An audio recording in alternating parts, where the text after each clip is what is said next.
কালকে supreme court একটা landmark judgement দিয়েছে নিষ্কৃতি মৃত্যু নিয়ে। তো অনেকে সোশ্যাল মিডিয়াতে লেখালেখি করছে, দেখছি আমি, আমার চোখে পড়ছে যে সুপ্রিম কোর্ট নাকি স্বেচ্ছা মৃত্যুকে বা ইচ্ছা মৃত্যুকে বৈধ করে দিয়েছে। এই ঘটনাটা বা এই টার্মটা একদম ভুল কথা যে স্বেচ্ছা মৃত্যু বা ইচ্ছা মৃত্যুকে সুপ্রিম কোর্ট বৈধ করে দিয়েছে।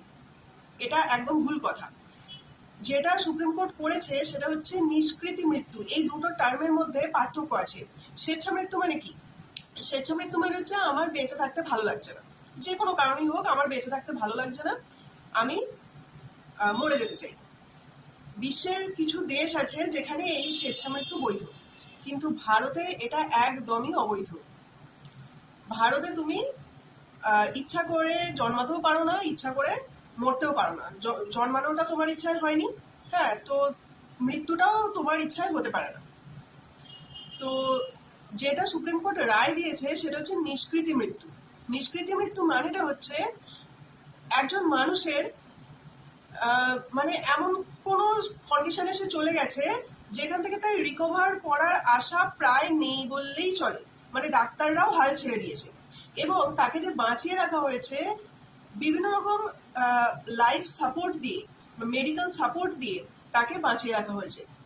যেমন ধরুন ভেন্টিলেটর বা ওই ফুড পাইপ, মানে শরীরের মাধ্যমে খাবার, মানে পাইপের মাধ্যমে শরীরে খাবার ঢোকানো হচ্ছে, বা ভেন্টিলেটরের মাধ্যমে তার ফুসফুসকে কার্যকরী করে রাখা হয়েছে।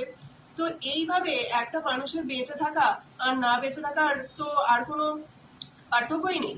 সে তার ভাবনা চিন্তা করার কোনো ক্ষমতা নেই, কোনো ডিসিশন নেওয়ার ক্ষমতা নেই, চলে ফিরে বেড়ানোর কথা নেই, সে সে কাউকে চিনতে পারছে না।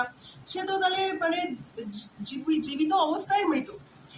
তো সুপ্রিম কোর্ট এটা বলে দিয়েছে যে তখনই তাকে নিষ্কৃতি মৃত্যুর মানে পারমিশন দেওয়া হবে যখন সেখানে তার রিকভারি করার কোনো জায়গা নেই, কোনো কোনো মানে আশাই নেই রিকভারি করার।